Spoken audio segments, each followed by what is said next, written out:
Deep beneath a mountain in central Germany, a team of underwater explorers dive the ruins of a secret Nazi missile factory.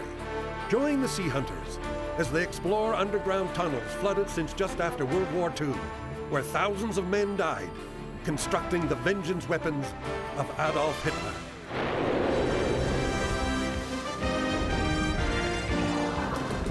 With over 100 million books in print, Clive Cussler is the Grand Master of shipwreck tales and adventure. Director of the Vancouver Maritime Museum, James Delgado is one of the world's foremost marine archaeologists. With over 20 years wreck diving experience, Mike Fletcher is an internationally renowned professional diver. Leading the Econova dive team, John Davis has coordinated shipwreck searches around the globe. Together, they explore the planet's last frontier in search of true adventures with famous shipwrecks. They are the Sea Hunters.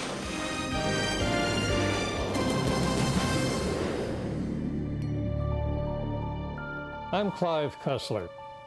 Buried beneath a mountain in the quiet rolling countryside of central Germany is a flooded cave that hides a tragic story. It's the horror suffered by the slaves of the Nazi concentration camp called Dora.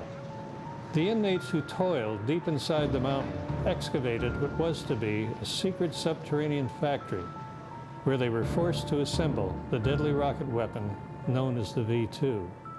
Now join us as the Sea Hunters dive into those flooded caves in search of the mysteries behind the V2 rocket and reveal the story that takes us from Dora to the moon. In the early evening of September 8, 1944, the neighborhood of Chiswick in West London was rocked by a violent explosion. The blast destroyed buildings and carved a 9-meter crater into the roadway. 3 people were killed and 17 more were injured. They were the first British victims of a deadly new weapon launched by German forces from Holland, more than 300 kilometers away. Over the next 7 months, England lived in fear as over 1,000 of Hitler's new vengeance weapons, the V2 guided missiles, were fired from across the North Sea. Together with the V1 rocket-powered flying bomb, the V2 ushered in a new era in modern warfare. The story of these weapons is one of dazzling achievement, one at the cost of unspeakable horror.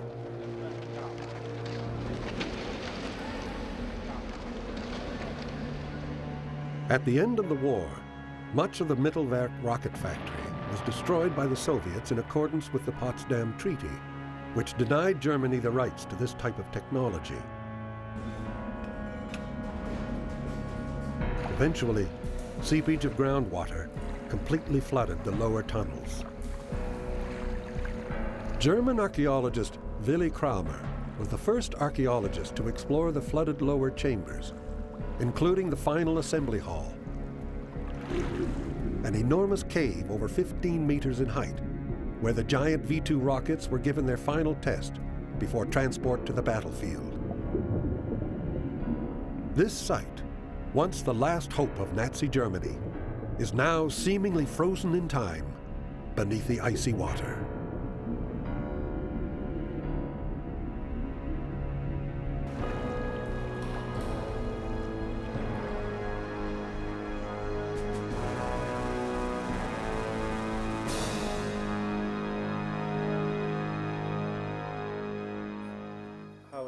Almost today. This voyage back in time began with a planning session at Clive Cussler's Colorado home.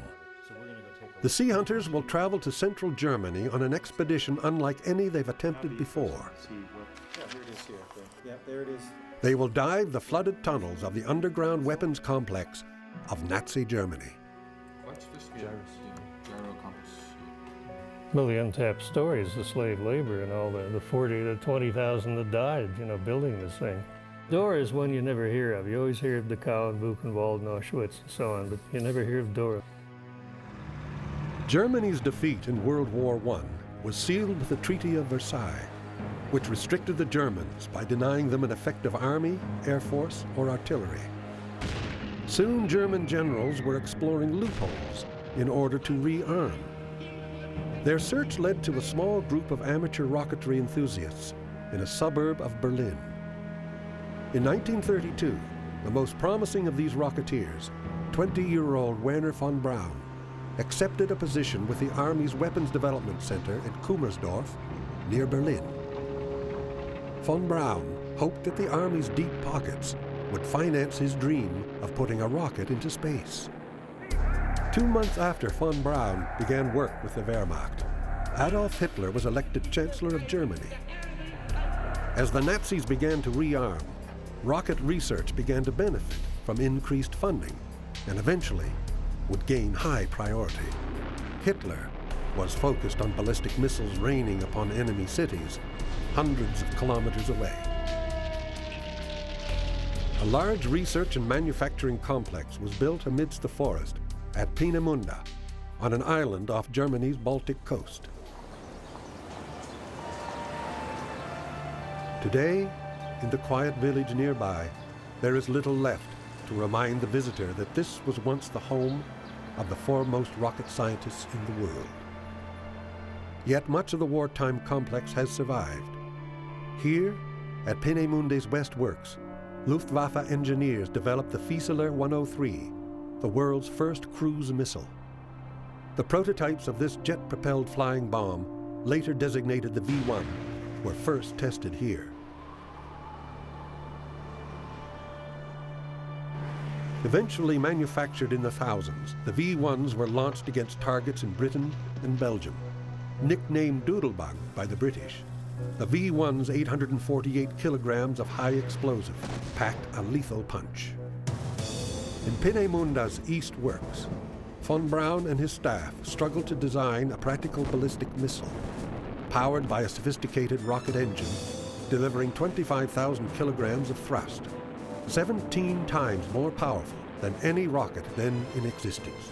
It was predicted the missile would fly 5 times the speed of sound. Undaunted, the team overcame many problems and failures. Finally, after 7 years of work, a prototype was successfully launched from Peenemunde's Baltic shore. It shot 80 kilometers into the air, reaching to the edge of the atmosphere. The brilliant von Braun and his team had effected a technological revolution. The space age was born.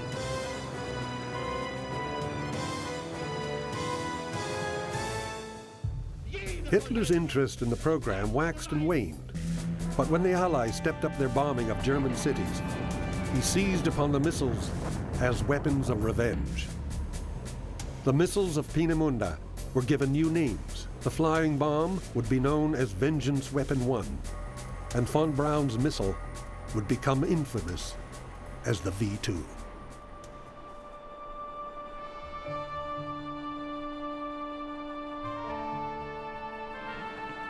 Today, the wartime power plant houses a museum where visitors can glimpse the Peenemunde of 1942, the Cape Canaveral of its day.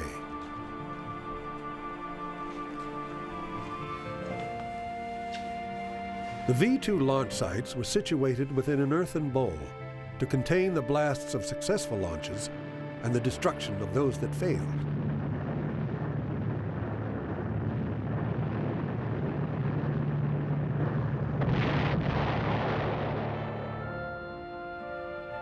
The structure where the missiles were prepared stood nearby. The forest of the surrounding area was left standing so as to camouflage the site from prying eyes.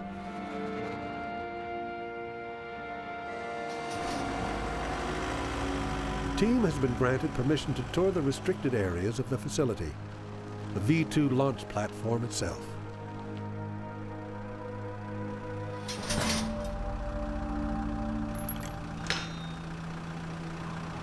So behind us, a massive structure with the final constructed V2 rockets. And this site that we're in now was where they were transported out to the launch pad.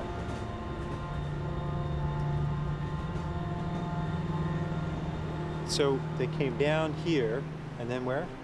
Right into there behind that earth berm where they would fire the rockets.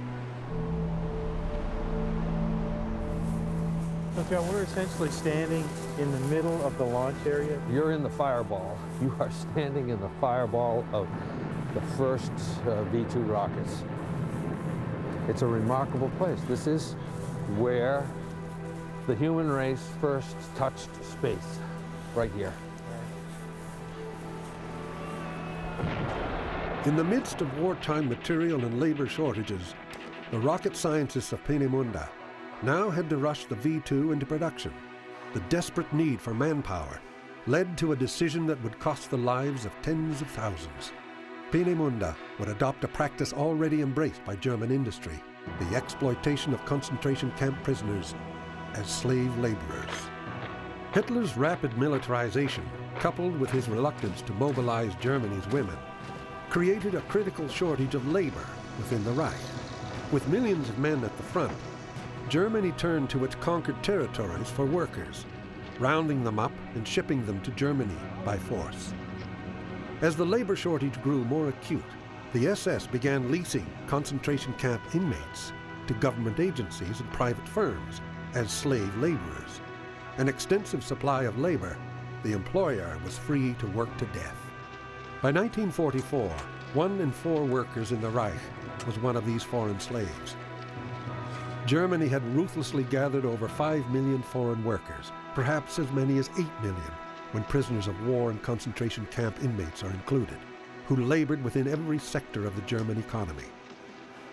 And while working for the benefit of the fatherland, these laborers were continually reminded of their subhuman status by their Nazi employers. For the managers of Peenemünde, slave labor not only solved many of their manpower issues, it also provided security. Sealing the workforce behind barbed wire each night aided the goal of secrecy. In June 1943, the first 200 prisoners arrived from the concentration camp at Buchenwald and were set to work constructing the vengeance weapons of Adolf Hitler. Intelligence reports suggesting the presence of a secret weapons facility in Peenemünde began trickling into London in 1939. But it was not until 1943 that British intelligence was able to verify these reports and sound the alarm. It is thought that the raid on Peenemünde was the only Allied nighttime precision bombing raid involving all of Bomber Command during the latter part of the war. To walk out on that ice and to see a few hundred yards ahead of you the section of fuselage of an actual Lancaster bomber that was involved in the bombing of Peenemünde is just a remarkable opportunity. If Mike can find any plate, serial number, or other distinguishing feature we can use for identification, we'll trace this plane back to its airfield and find out who made up the crew. Jim and Billy, before we break any ice, let's, if you would be so kind, let's take a quick look at this and get a brief assessment of this site, and then decide very carefully where to put the hole. I'm happy with it anywhere in here. Okay. That gives me some distance away from the plane, and I don't think I'm going to hurt anything here.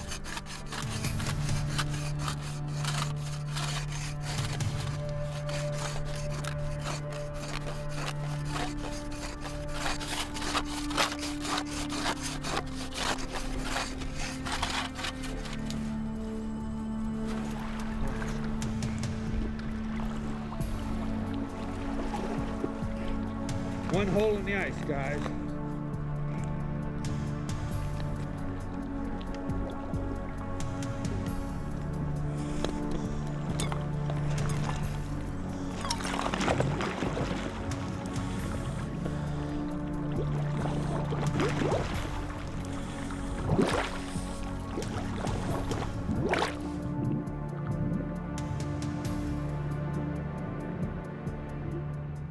On the night of August 17, 1943, the Royal Air Force launched an all-out attack. While a decoy raid was made on Berlin to draw away the German fighters, 560 bombers dropped over 1 kiloton of high explosives on Peenemünde. Never before had so many Bomber Command aircraft pounded such a small target. The RAF was determined to flatten the facility and kill as many rocket scientists as possible as they lay sleeping in their beds. After initially falling for the RAF's diversionary maneuver to Berlin, the night fighter plane soon made a spirited defense of the rocket facility. Protecting this site and the scientists working here was of critical importance. A lot of muck coming out. I see his bubbles. See Mike's bubbles? I've got Mike right here. Yeah. I can see his tank. Here he is. If at all possible, I want him to look at this hole. This pile of twisted metal was once one of the most powerful bombers of World War II. The 4-engined Lancasters flew over 156,000 sorties and dropped more than 608,000 tons of bombs over the course of the war. 40 bombers were lost on the raid and 290 Allied airmen. This bomber, lying only a few hundred meters from its target, was one of the victims of the German night fighters and anti-aircraft batteries that battled so hard to protect the site. This crash killed the entire crew.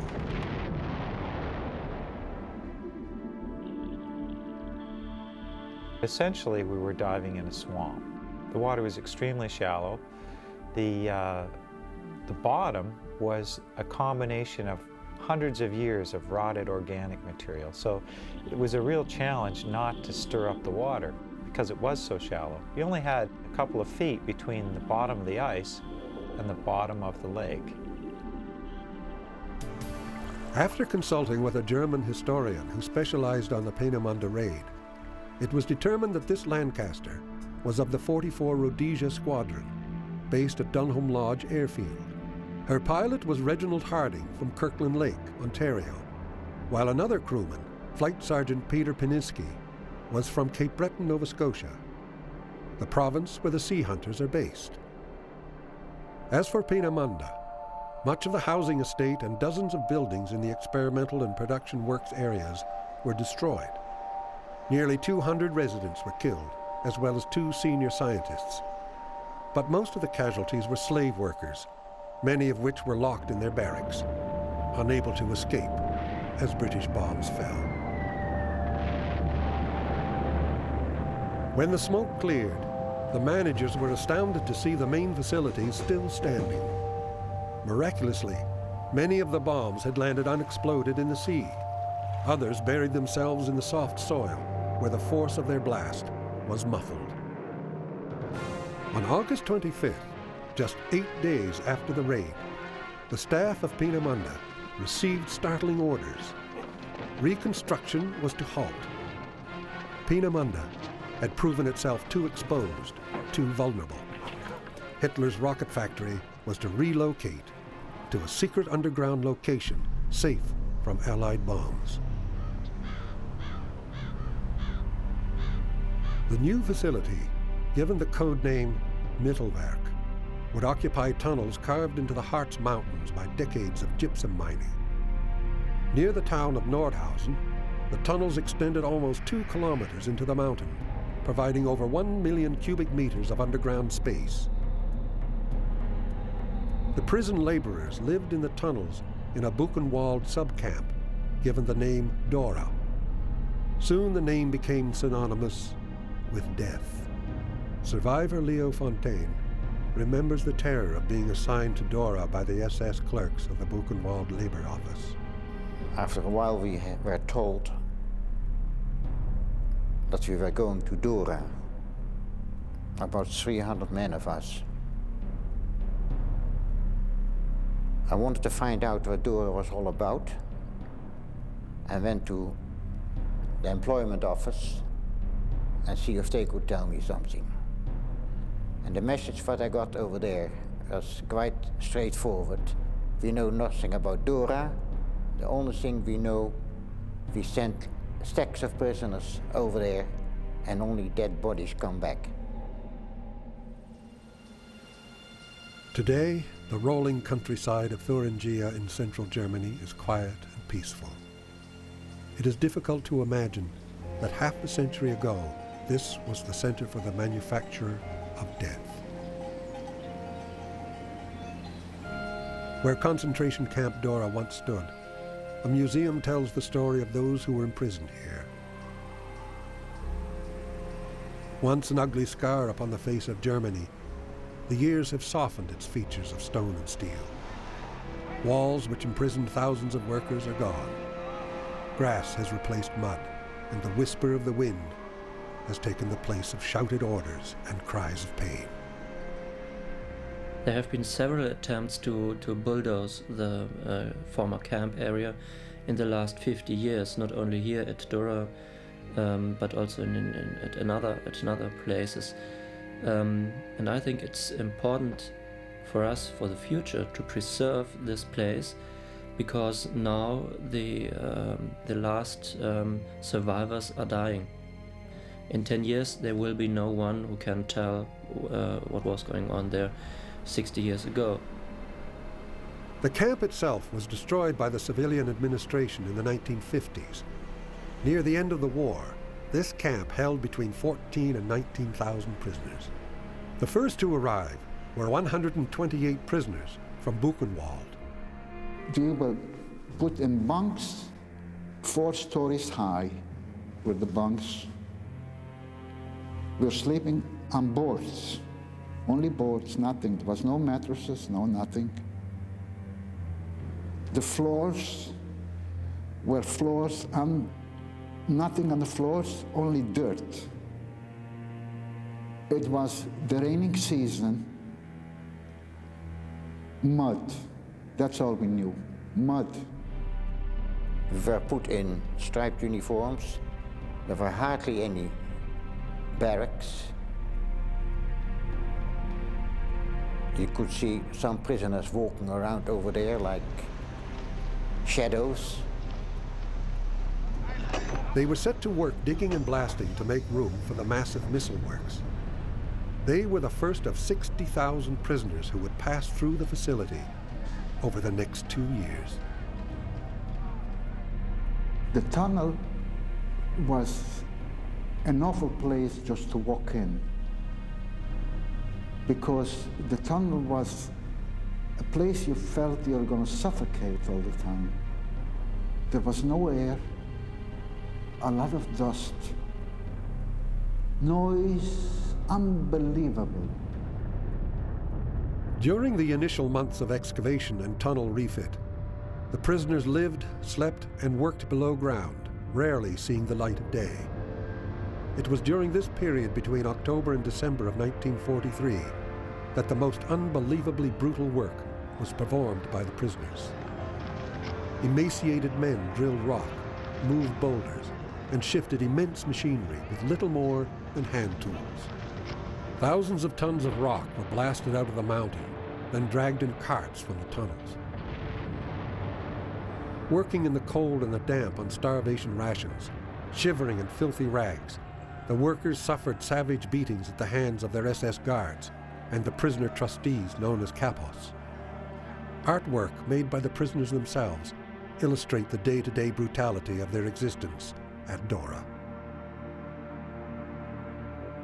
Those felled by death were transported back to the crematoria of Buchenwald. This was the Nazi program of extermination through work. The SS officer in charge, Brigadier General Hans Kammler, had also overseen the construction of the Auschwitz gas chambers. He and the Armaments Ministry completed the transfer of the assembly plant from Peenemünde to Mittelwerk within 4 months. Their success had already cost the lives of more than 1,000 slave laborers.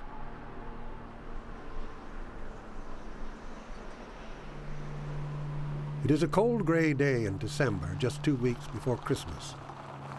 The sea hunters, accompanied by Willy Kramer, enter the caves of Dora for the first time.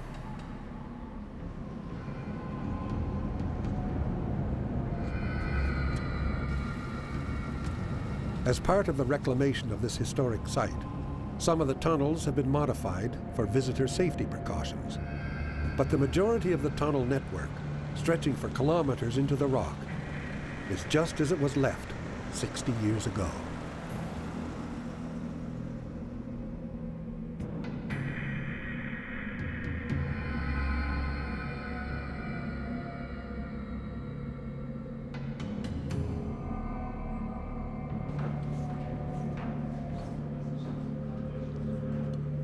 Reminders of the past litter the stone floors. Machinery, tools, rocket components lie rusting in the damp and darkness.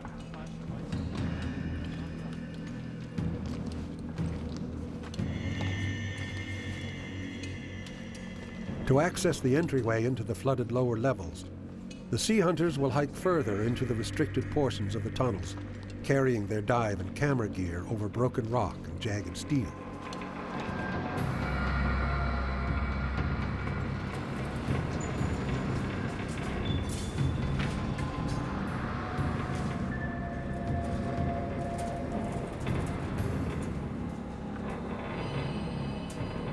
Scattered piles of scrap steel were once the casings for flying bombs. Parts for weapons designed to rain death on Allied cities now lie useless and forgotten.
This is the portal back to 1945. A grim pit, sinister and foreboding for divers used to the open sea. Below, the factory tunnels have been flooded since the Americans left. Their shame hidden for decades. While work to expand the caves continued until the end of the war, the main activity of the prisoners was the less harrowing task of assembling weapons. But while the work was less brutal, their captors were not. Death remained a constant as Dora became part of a full-fledged camp of its own, equipped with its own crematorium for the disposal of the dead.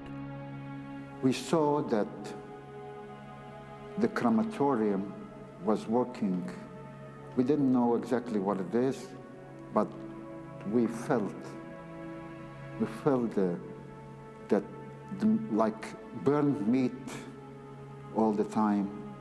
We were always worried for what happened to our families because we didn't exactly believe yet. Certain sections of the tunnels housed assembly lines for the V-1 flying bombs, as well as aircraft engines and other sophisticated assemblies, but most of Mittelwerk was devoted to the production of the V-2s. Some of the tunnels at Dora lie beneath the water table, and so during their operation, power was on, pumps were constantly pulling the water out to keep the tunnels from flooding.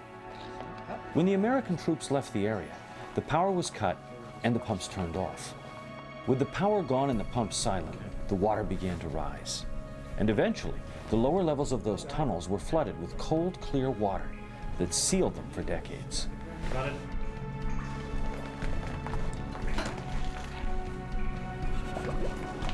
We had to very carefully consider dropping our divers down into this hole.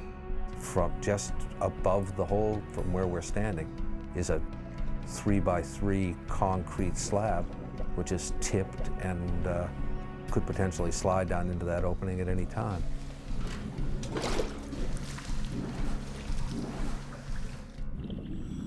I'd never seen an area where the silt was as fine as it was in this workshop. We didn't have the luxury of being able to shoot it twice. If we'd stirred things up, it would take a week for that silt to settle again. And that was something we couldn't do. We had one chance to get it right.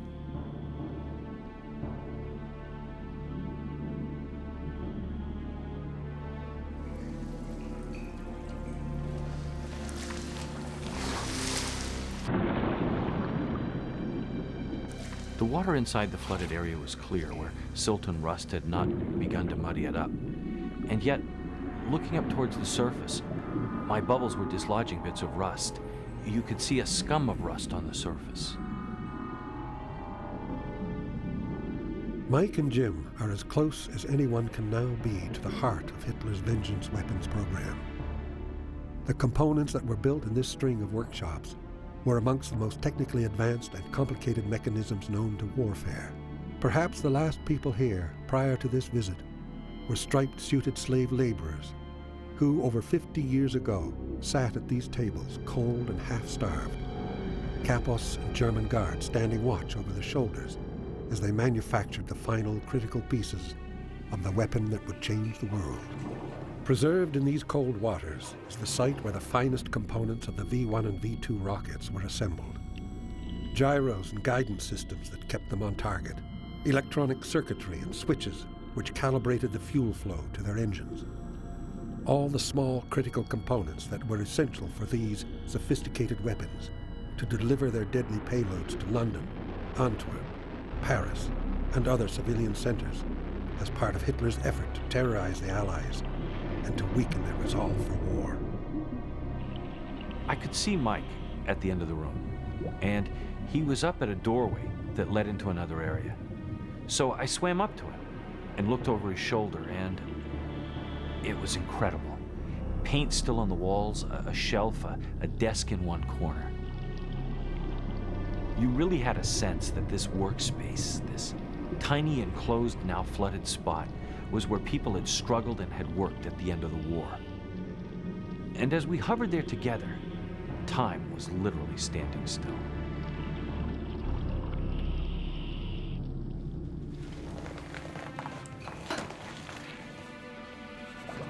It's incredible. I mean, it's just like they left. You really felt like you were dropping back into that office, that workshop, 1945. Well, this is, to me, this is just the wonder of getting underwater. Yeah. You know, if this had been on land and accessible, there'd be nothing there. No. The fact is that you can actually go back and access it, and Yes. but only in a very special circumstance with all of this equipment. Right. It makes it possible to go back in time. Gestapo informers were everywhere. Any hint of sabotage by the prisoners was dealt with harshly, and those accused of damaging Hitler's vengeance weapons suffered a long and horrible death at the end of a rope, dangling above the roll call square. Hangings, sometimes a single hanging. About one case that was rumored in the camp, that chap had pieces of wire that supposed to have been used in a V1 or a V2, used as shoelaces. That was enough to hang him. Footage shot by the liberating American troops speaks of the horror. Dora was not slave labor. It was terror labor. A slave has a value to its owner, but for the SS, the prisoners were objects to be worked to death, then discarded and replaced. The prisoners faced a vicious paradox. If they did not work, they would be killed, but the work itself destroyed their ability to carry on. Work was simply a postponement of death. By September 1944, 600 to 700 V-2 missiles a month were coming out of the caves. The growing complex of factories and storage sheds and prison camps was now dubbed Mittelbau, or Mittelbau-Dora. By November 1944, the population of the Dora camp alone was almost 14,000. In June of 1944, the first V-1s were launched against Britain. 3 months later, the first V-2 attack destroyed a suburban neighborhood of Paris. Over 3,000 V-2s were launched between September 1944 and March of 1945. The Belgian port of Antwerp and London, England, were the two most frequent targets. In the end, nearly 6,000 V-2 rockets and thousands of V-1 flying bombs rolled off the assembly lines of the Mittelwerk. Some 20,000 prisoners died as a result of their production. The vengeance weapons caused appalling damage. Over 5,000 were killed by the V-2 weapons fired, and many more were injured. But these casualties paled next to the death toll of Dora. Every V-2 fired at the enemy had already cost the lives of 3 slave workers. The team moves to another section of tunnel. Here, the V-1 buzz bombs or doodlebugs were mass-produced in the thousands to be shipped out to the launch sites of France and Holland.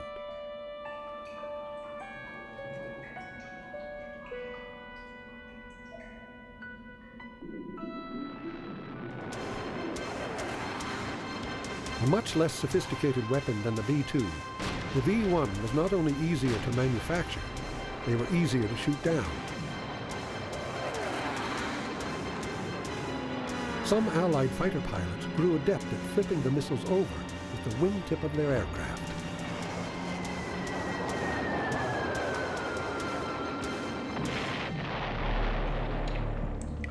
Mike swims amidst pieces of the V-1s. Again, here was a flooded area that was untouched since 1945. Imagine that the ceiling beams had supported a floor that held parts.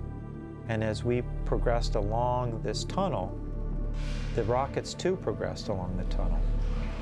And at each stage, the parts were assembled so that at the end of the line, you would have a completed rocket. And so as you moved over and under the beams, you entered into new storage areas for the parts. We'd see components as big as the main body fuselage, or perhaps a nose cone, and yet other areas would contain engine parts. And although it wasn't clear what each component was, you could see the differences as you moved along the assembly line.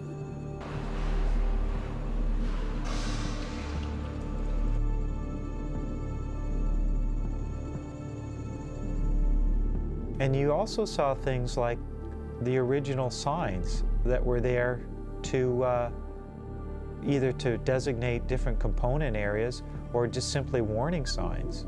It was unlike a modern factory.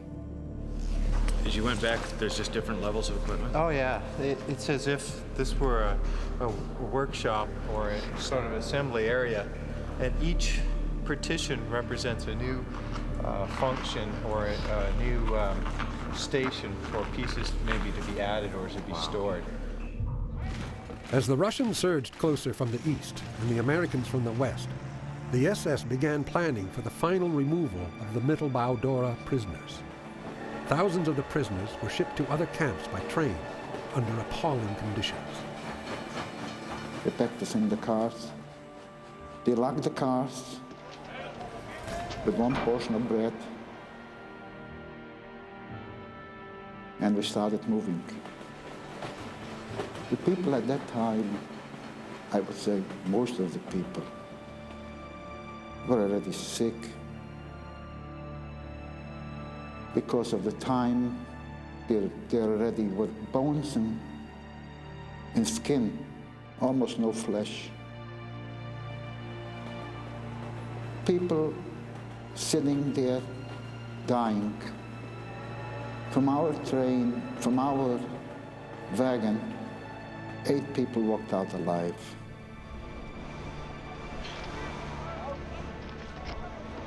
Thousands more were marched through the snow. Elsewhere in Germany, the SS seized von Braun and his team and spirited them away to a mountain retreat. It was hoped that the scientists could serve as currency to be traded for safe passage when the Allies finally arrived.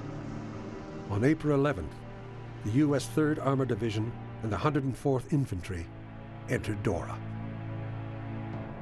There, the discovery of 600 starving, diseased walking skeletons staggering past piles of corpses sickened the battle-hardened GIs.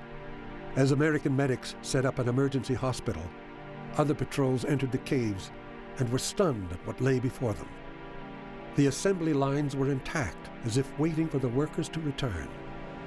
U.S. authorities, aware that the Soviets were on their way, loaded paperwork, parts, and as many as 100 partially completed rockets onto rail cars and shipped them back to the U.S. Von Braun and his team, having escaped their SS captors, turned themselves over to the U.S. forces and carried the missile secrets of Nazi Germany to the testing grounds of New Mexico.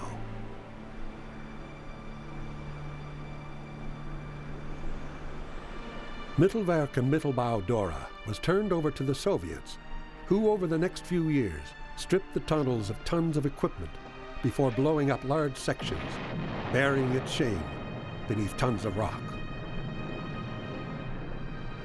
The Russians had also captured Peenemünde and their own cadre of German scientists. And as peace settled around the world once more, the Cold War race to develop intercontinental ballistic missiles began. Throughout the 1950s and 60s, von Braun and his team worked on weapons research and the space race in the US. The Saturn rocket, which carried Americans to the moon in 1969, was the result of work done by the now respected von Braun and Mittelwerk scientists. The crimes of Dora were conveniently forgotten.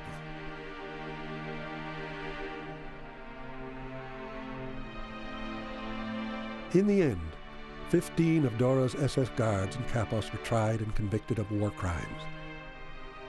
Hans Kammler, the merciless general in charge of building Mittelwerk, supposedly had arranged to be killed in order to avoid capture by Czech partisans. A director of Mittelwerk was tried and acquitted. A Dora camp commandant was hanged for crimes he committed at another camp. In the end, however, most of the other perpetrators at Dora were never tried. As for von Braun and the other scientists working under the protection of the US government, they, if they spoke of Dora at all, laid the blame on the SS. They claimed no responsibility for the excesses of the Nazis. And then, in the 60s and 70s, accounts of life at Dora were published by several camp survivors. These squarely focused the unforgiving light of fact upon the grim heritage of the quest to reach space.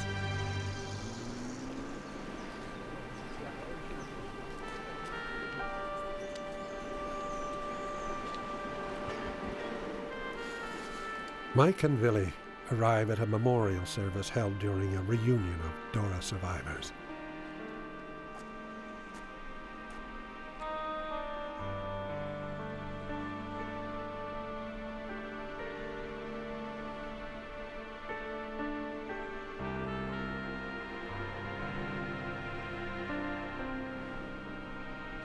These men have come from all over Australia, Israel, and all over Europe to find comfort in their shared memories of the horror. Their numbers have dwindled in recent years, but not their determination.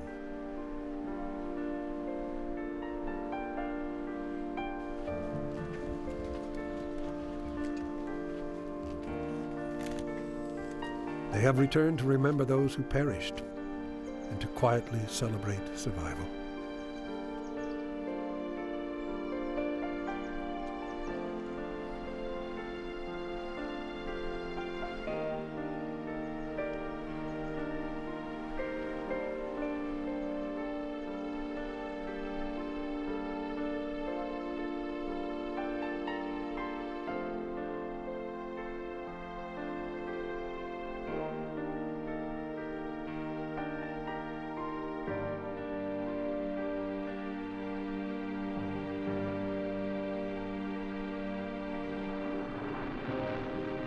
In 2002 marked the 60th anniversary of the launch of the first V2, the first rocket to bring the vastness of space within reach.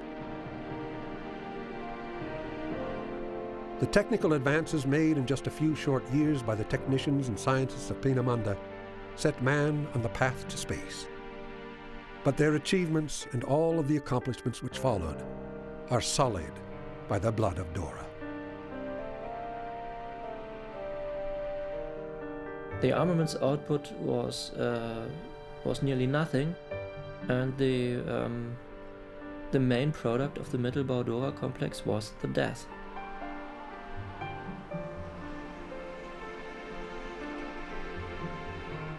One thing that was a very good thing happened to me, that was after the liberation, that we heard that there is a camp for women also. And the camp was called the Totenlager, the camp of death. But there was women there, so one day we decided with another few friends to go into that camp and look around and find out maybe there is somebody left from the family. I started telling in Yiddish, is du emetze from the Kahn familie from Terra? And all of a sudden I hear my sister, she was very sick, but she heard. And she said, she was hollering, here, here. I remember this was one of my happiest days since I left home. 60 years later, man has walked on the moon. Our satellites have explored the far reaches of the solar system and glimpsed the distant stars and galaxies. Man's journeys in space, all voyages past and all the triumphs and wonders yet to come, should serve as a monument to those whose sacrifice helped to make it possible. The prisoners, the rocket builders of Mittelbau Dora.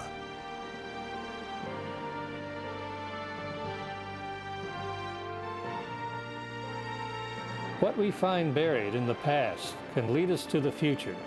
History isn't just where we've been, it's the compass that guides us to where we're going. Uncovering our past, our triumphs and our shame, can only increase our understanding of what is yet to be. Now it's your turn to get up off that couch and go into the mountains, go into the deserts, go under the lakes, the rivers, and the seas, and search for history. You'll never find a more rewarding adventure. Join us again as we search the oceans of the world for lost and famous shipwrecks. Another true adventure with the Sea Hunters.